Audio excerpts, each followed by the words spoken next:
Hello and welcome to the next episode in my Getting into Medical School series. Are you looking at applying to medicine but a little bit unsure of the process? Don't worry, stick around and have a listen to the video.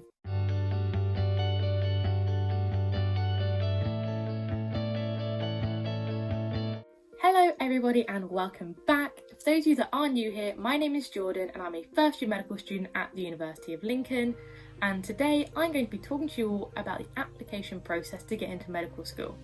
So let's begin. The first thing to say here before I start talking about the application process itself is to make sure you have some form of work experience before you apply to medical school. That doesn't mean you have to go and shadow a doctor for a week or sit in a GP surgery for a couple of days. It means having some form of work experience that you can use the qualities of to apply to your medical degree. For example, I did some work in retail and I was able to talk about teamwork and communication skills and take that into my personal statement and talk about how that will make me a really great doctor.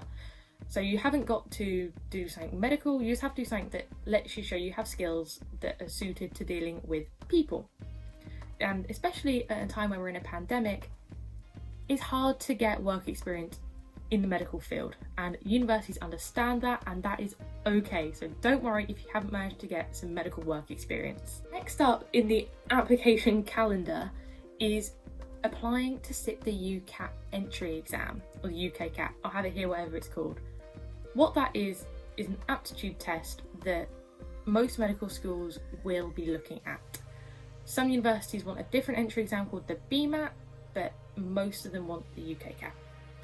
It is sat any time, I believe, between August and October, according to my notes.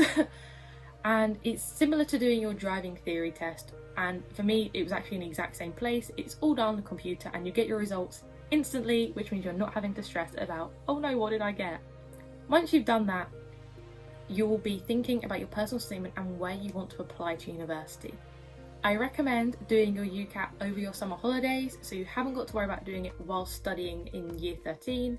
Year 13 is stressful enough as it is. But essentially what will happen is you'll come back in year 13 with the support of your teachers and you'll be writing a personal statement and actually putting together your application. So it's always good to have an idea of what you want to be in it and where you want to apply. Now, if you already have your UCAT results, you can apply to universities that are suited to your UCAT results. So let's say you got a really high UCAT, you might be able to think about applying to some universities that you might not have wanted to apply to before. And you know it's a safer bet because some universities do have minimum requirements in the UCAT. So it allows you to tailor your options to give you the best chance of getting into medical school. What happens next then? We've already set our UCAT, we've been writing our personal statement and we've made our choices. Well, very shortly after you start year 13, the UCAT deadline rolls around incredibly quickly on October the 15th. Most other courses, their date is the 15th of January, but you have a whole 3 months less to put your application together. So definitely think about it over the summer holidays because it is a stressful time. When you leave things till last minute like I did, it's not good. But whilst that's going on, if you are applying to a university that wants the BMAT, you'll be registering for that around September, October. You sit your BMAT, however, after you've already applied. So I think I did the November, October sitting of the BMAT, meaning I'd already applied to universities at least 2 weeks in advance before I even sat the BMAT. So if you do badly in the BMAT, it's too late, you've already applied to those universities. That's just something to consider whilst making your choices. So now what? I've sat all my entry exams, I've already sent off my application. What happens next? Well, you have to wait to hopefully be offered an interview. This can be in a few different formats. They are MMIs and panel interviews, most commonly used. But I believe you can also be given group interviews at some universities. Have a look at the university you've applied to though for that, and they'll give you all the information that you need. So, I keep saying so a lot, but we've already done our interview now, we've been invited to interview, we've sat the interview. Now is probably the worst part of the application process, and that is waiting.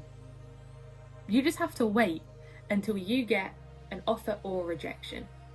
Now, you may have already received rejections early on and not got an interview.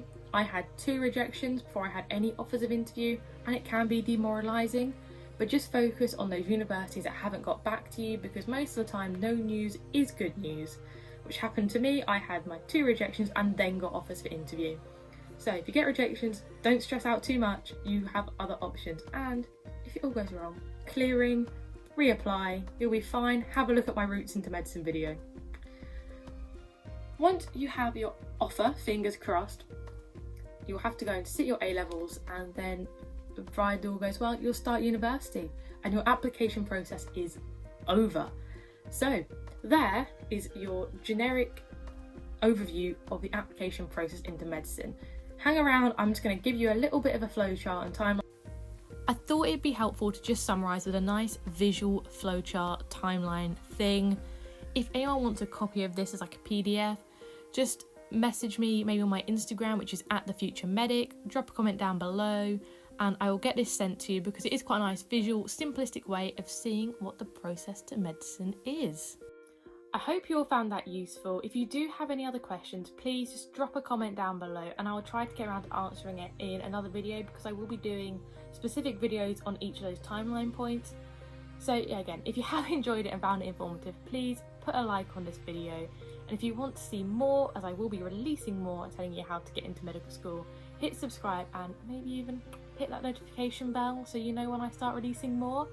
But apart from that, thank you all so much for watching and I will see you next week. Have a great week.